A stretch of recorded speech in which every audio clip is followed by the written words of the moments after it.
Democracy is an ancient concept that spans human history. Interestingly, records show that various forms of democracy existed in different parts of the world that were completely isolated from each other.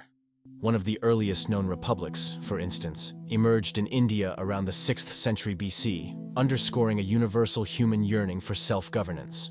As Abraham Lincoln famously said, "Democracy is of the people, by the people, for the people." This tells us two things.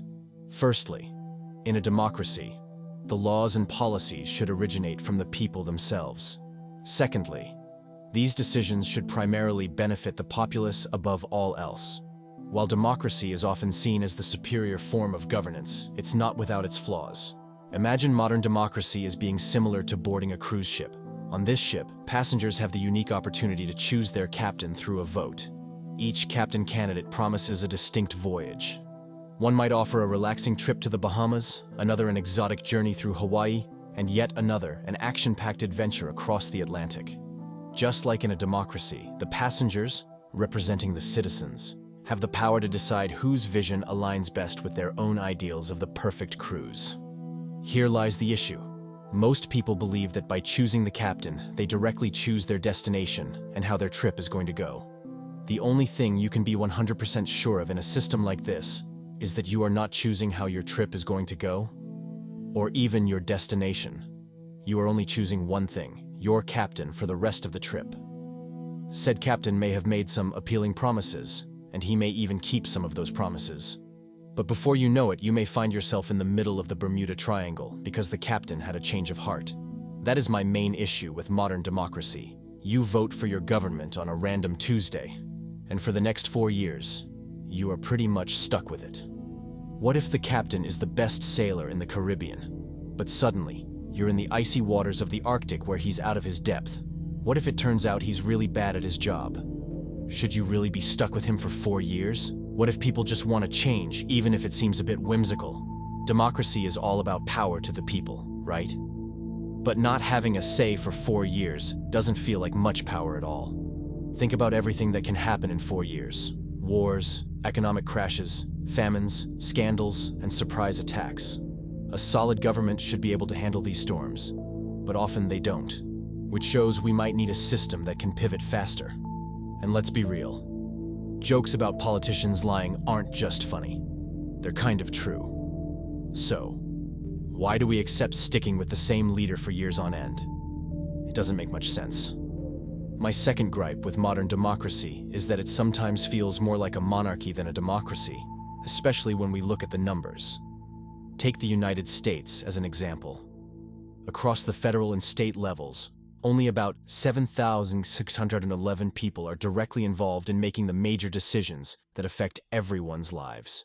This group includes the president and vice president, members of the cabinet, Congress, Supreme Court justices, governors, and state legislators across all 50 states.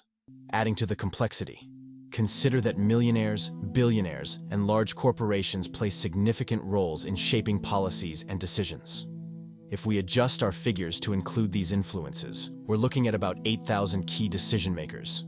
For context, the current population of the US is estimated at around 341 million. Doing the math, these 8,000 decision makers represent just over 0.002% of the total population.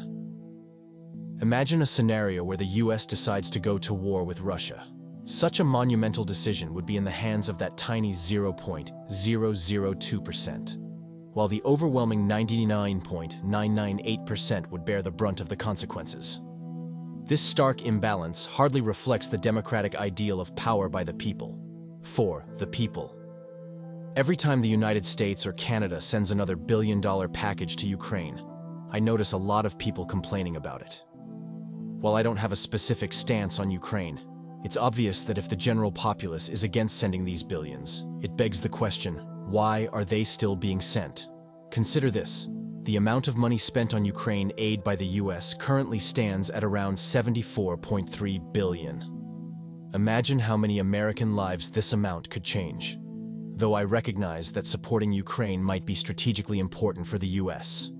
It underscores a broader point that the public isn't really making decisions as they ideally should in a democracy. Countless decisions are made every day that most of us are completely unaware of. There's no excuse for this lack of transparency in our times. Perhaps a solution could be something like an app that allows citizens to vote on every decision, policy, and dollar sent abroad. Everyone has a smartphone, and national alerts are common, so this idea is definitely feasible. While this would place significant trust in the hands of everyday people who might lack political expertise, it underscores the point that modern democracy may not be as driven by the populace as is commonly assumed. This isn't about exposing a flaw. It's about confronting the reality that the supposed power of the people may be more theoretical than practical. With the global population nearing 8 billion, maintaining a true democracy becomes increasingly challenging. In a small local village, democracy might work perfectly.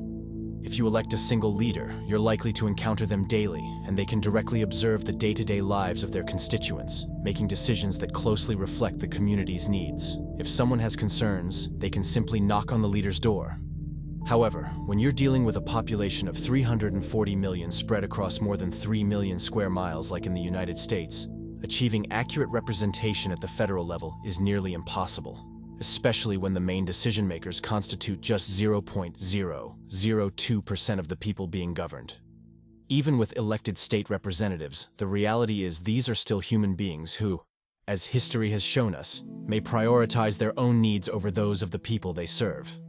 Lastly, we should be vigilant about the tactics that world governments often employ to manipulate public opinion.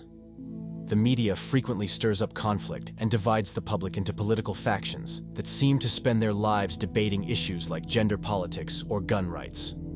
If you take a closer look, you might realize that many of your political opinions were not entirely your own, but were influenced by external forces, as humans tend to adopt the prevalent views around them. Consider this thought experiment. Imagine you're a ruler who desires the absolute power of a monarchy, but needs to maintain the appearance of a democracy. What better strategy than to subtly guide your citizens towards supporting the decisions you prefer, all while making them believe these choices were their own? This approach lets you wield significant control, yet keeps the democratic facade intact.